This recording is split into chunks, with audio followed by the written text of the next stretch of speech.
Hi అండి అందరికీ ఈరోజు వీడియోలో మీకు ఒక లంచ్ బాక్స్ రెసిపీ అయితే చూపిస్తాను. అది కరివేపాకు రైస్ అండి. చాలా బాగుంటుంది, చేయడానికి కూడా చాలా సింపుల్గా ఉంటుంది.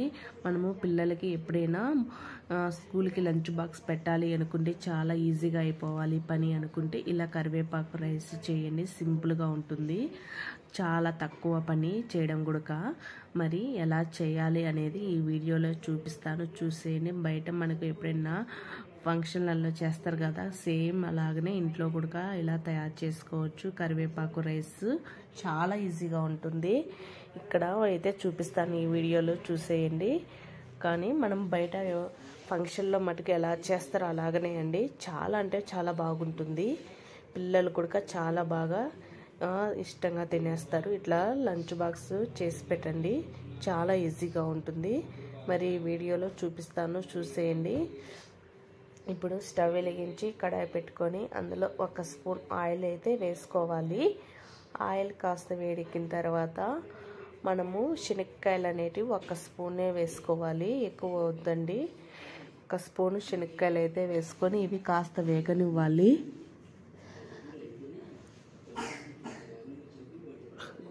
చూసారా, ఇవి కాస్త వేగిన తర్వాత ఇంకా మనము వీటిల్లో శనగపప్పు 1 స్పూన్ వేసుకోవాలా, మినప్పప్పు కూడా 1 స్పూన్ వేసుకోవాలండి.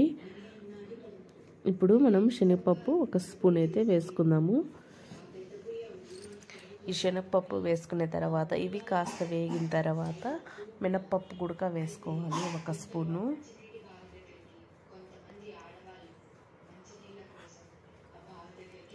ఈ మినపప్పు వేసుకొని బాగా ఈ 3 కలిసి కాస్త బాగా వేగనివ్వాలండి. చూసారా, ఈ విధంగా వేగిన తర్వాత మనము ఒక ప్లేట్లోకి అయితే తీసేసుకోవాలి. చూసారా, ఆ విధంగా అయితే చాలు మనకు. ఎక్కువగా మళ్ళీ వేగనివ్వద్దండి, చేదనిపిస్తుంది.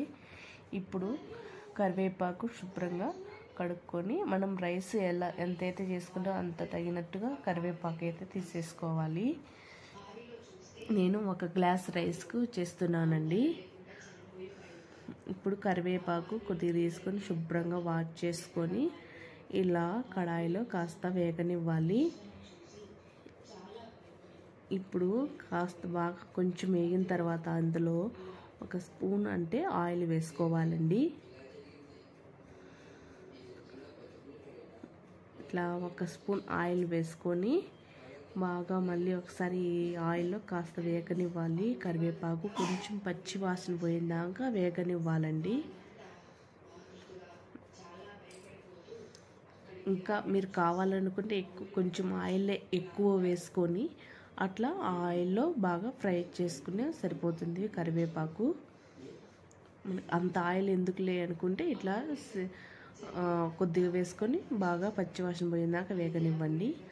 ఆ తర్వాత వేగిన తర్వాత మిక్సీకి పట్టుకోవాలి అది. ఇప్పుడు మనము పోపు అయితే పెట్టేసుకుందాము. మళ్ళీ అదే కడాయిలో ఒక 3 స్పూన్లు అయితే ఆయిల్ వేసుకోవాలి.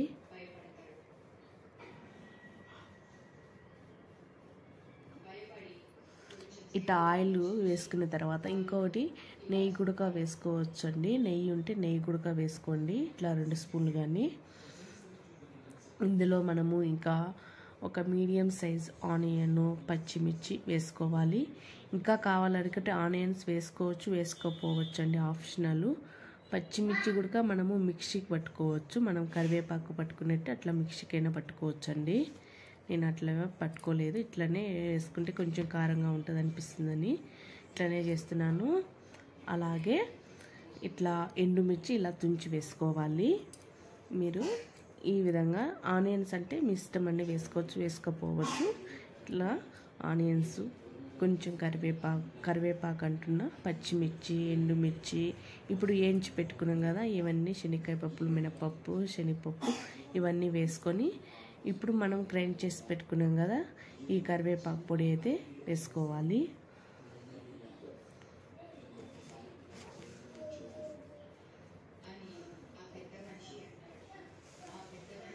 ఇట్లా ఈ విధంగా అయితే మనము కరివేపాకు మిక్సీ పట్టుకొని అంతా వేసుకొని ఒకసారి బాగా మిక్స్ చేసి కలుపుకోవాలండి.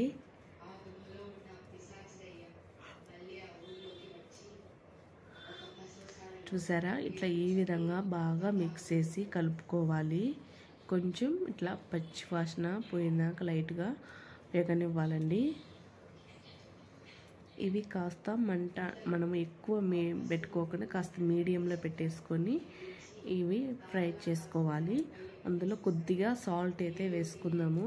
కావాలంటే లాస్ట్లో మనం చూసి వేసుకుందామండి. ఒక హాఫ్ అయితే సాల్ట్ వేసుకుందాము.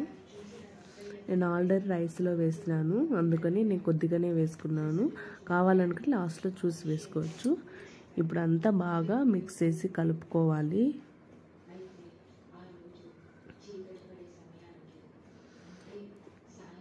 ఇట్లా బాగా అంతా కలిసేలాగా కలుపుకోవాలి. ముందు రైస్ మనము ముందుగా ఉడకబెట్టుకున్న తర్వాత ఒక రైస్ చల్లారించుకోవాలి. రైస్ అనేది పొడి పొడిగా రావాలనుకుంటే రైసు నేను ముందుగా ఉడకబెట్టుకొని ఇట్లా చల్లారించుకున్నానండి. ఇట్లా ఈ విధంగా అయితే రైస్ కడాయిలో వేసుకొని బాగా మిక్స్ చేసి కలుపుకోవాలి.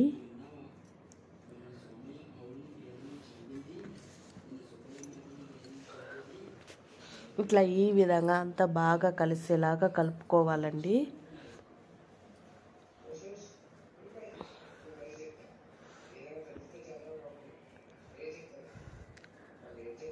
చూసారా, ఇట్లా ఈ విధంగా అంతా కలిసిన తర్వాత ఇంకా ఏమైనా తక్కువ అనిపిస్తే వేసుకోవాలి. ఇంకా కావాలనుకుని మీరు కొంచెం నెయ్యి కూడా పైన వేసుకోవచ్చు. ఇప్పుడైనా వేసుకోవచ్చు, తర్వాత ఆయిల్లో వేసేటప్పుడు అప్పుడైనా వేసుకోవచ్చు. ఇప్పుడు ఇందులో జీడిపప్పు ఉంటే జీడిపప్పు అయినా వేసుకోవచ్చు అండి. నేను జీడిపప్పు లేదని ఇక్కడ ఇట్లా శనక్కాయ పప్పులు ఇట్లాగే శనగపప్పు మినపప్పు వేసుకున్నాను. మీరు కావాలంటే ఇంకా జీడిపప్పు ఉంటే జీడిపప్పు అయినా వేసుకోవచ్చు. చూసారా, ఇప్పుడు అంతా ఈ విధంగా అంత బాగా కలుపుకోవాలి. ఇంకా ఏమైనా ఉప్పు తక్కువ ఉంటే చూసి వేసుకోవాలండి. అంతేనండి, ఈజీగా ఉంటుంది ఈ కరివేపాకు రైస్. మామూలుగా పిల్లలకి లంచ్ బాక్స్కి ఈజీగా ఉంటుంది. ఒకసారి ఈ విధంగా ట్రై చేయండి. ఎక్కువ పని కూడా ఉండదు, సింపుల్గా ఉంటుంది, చేయడానికి కూడా ఈజీగా ఉంటుంది. మార్నింగ్ పూట మనకి ఎక్కువ పనులు ఉన్నప్పుడు చేయాలనుకుంటే ఈజీ పని ఇది చేసేయండి. ఓకేనా ఫ్రెండ్స్, బాయ్. మరి ఈ వీడియో కనుక నచ్చినట్టు